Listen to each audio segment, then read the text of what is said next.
I'm Logan Crawford, and right now on Spotlight, I'm delighted to introduce you to a wonderful author. His name is Randy W. Merritt, and he has written a fabulous novel. It is called And Life Goes On. He takes a deep dive into the rich tapestry of American history through the eyes of the Patton family, spanning from the Civil War era to the modern times of 2021. The story is set against the rugged backdrop of Montana, encapsulating the essence of Western life. The book is not just a family's journey through generations, it is a celebration of enduring love, the strength of family bonds, and the perseverance needed to manage a ranch and nurture a buffalo herd.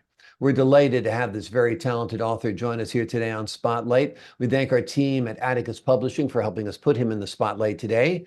And we ask viewers like you to support writers like him by subscribing to our channel and by purchasing his wonderful book. The links are below this interview. Randy, great to see you here today on Spotlight.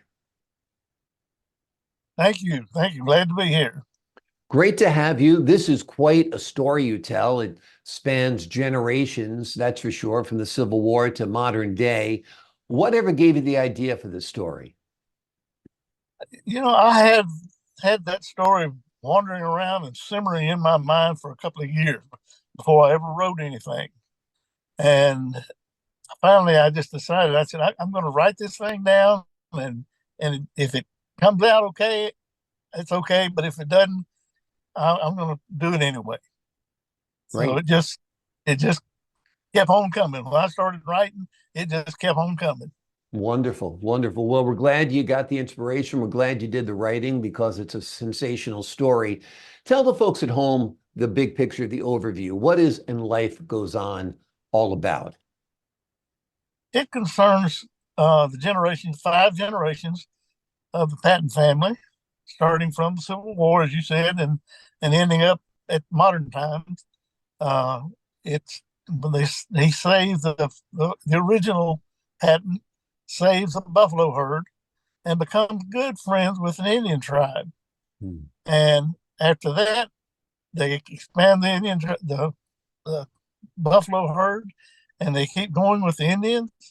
And then as time goes on, one generation after another takes care of the buffalo herd, and finally the fourth one falls in love with this girl from New York.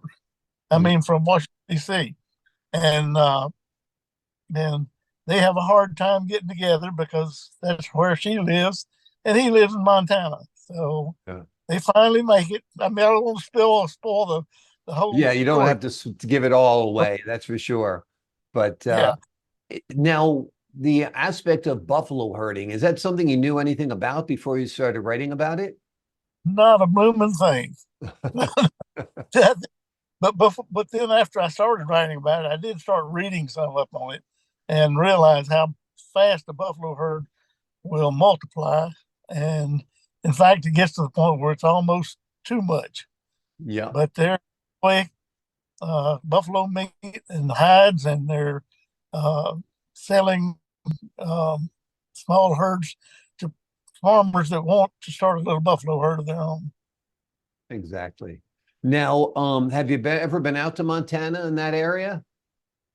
Actually, I was born in Seattle Okay. and I spent a little time out there and love it. Just love that area. It's so different from where I live now in Yeah. Louisiana, Yeah. but I really enjoy it and love it, and I admire those people for doing what they do to survive out there, because sometimes that's pretty Oh, harsh yeah. weather It's to a stay beautiful, in. it's beautiful land. A lot of it's unchanged over time, which is amazing too.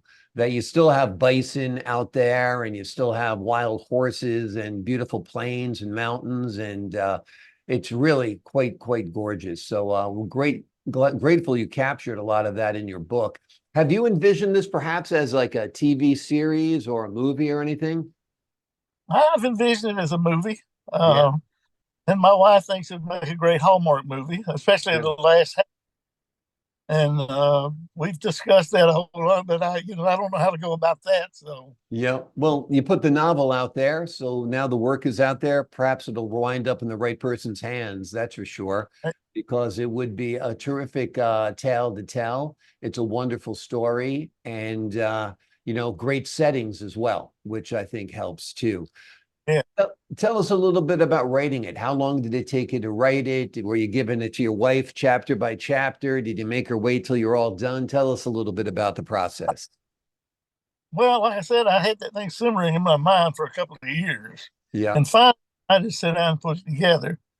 And it was just it's when it started flowing, and I yeah, wrote this thing probably within 2 months completely. And my wife was by my side the whole time and urging me on, and she's my right hand man, so to speak. yeah. Or but she was excited about everything I wrote, and every time I do a chapter, she'd read it and or critique it, and let's move on with it. What's the next one about? And That's awesome. story on, but it's not in my head yet, but it may become. Yeah, that's exciting. It's fun, a fun project for you guys to work on together, I'm sure, to collaborate a little bit.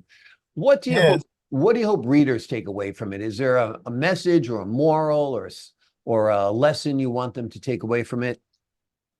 One thing I would like for readers to take away from that is realize how important your descendants were and the people that come ahead of you. Hmm. Uh, Leave something for them to be proud of and to work on and to have and and to look back on and say, my family did that and I'm proud of them. Yeah. Yeah, it's amazing the sacrifices that other generations made. It's amazing how hard life was 100 years ago, 125 years ago, 150 years ago. I mean, all of the modern conveniences that we take for granted right now, they didn't have that. If they That's wanted right. to eat, they were hunting their food or they were, raising the crops. And, it was a different life, that's for sure. Yes. Yeah. I think the importance of family shines through in your book as well, because family is what makes it all possible, right? Right. Yeah. And were any of the characters based on real people you knew or anything like that? No, Yep. no, they all came out of my head. All pure imagination. Yeah, I'm good with all of them, I that's have talked to them all, at one time or another, and still do. So, yeah, that's amazing. Now that you've got the writing bug, are you thinking about writing another book? uh, my wife wants me to do a sequel on this book. Okay. Not there yet. It's running around in my head a little bit, but I've also looked at a prequel Right. that would come up to Civil War times and end where my last book started. Yeah. Prequel actually might be easier because you've got more to work with, more history to work with. Because if you pick it up in 2021, you can say, well, 2021 was not a great year. 2022 was that. No, I'm teasing. But, it's been a strange world ever since COVID, right? It sure has. It The sure has. 20s have been crazy. And I love the title, And Life Goes On. Why did you decide to name it that? Because life does go on. It went on with the buffaloes, and it looked like that was the end of the buffalo era at all until he found that 100. Yeah. And life goes on with the Pattons because every generation takes this thing up and carries it. They just keep it going, and hopefully they'll keep it going some more. So we'll see. Exactly, exactly. It can go on forever, which is wonderful, and that's what's the beauty of life. that Yeah. expands generation upon generation upon generation. The name of the book is called And Life Goes On. It is a novel written by Randy W. Merritt. It is a wonderful book. It dives into the rich tapestry of American history through the eyes of the Patton family. It begins in the Civil War. It goes all the way up to modern times. The story is set in Montana, and it encapsulates the essence of Western life. It's not just about a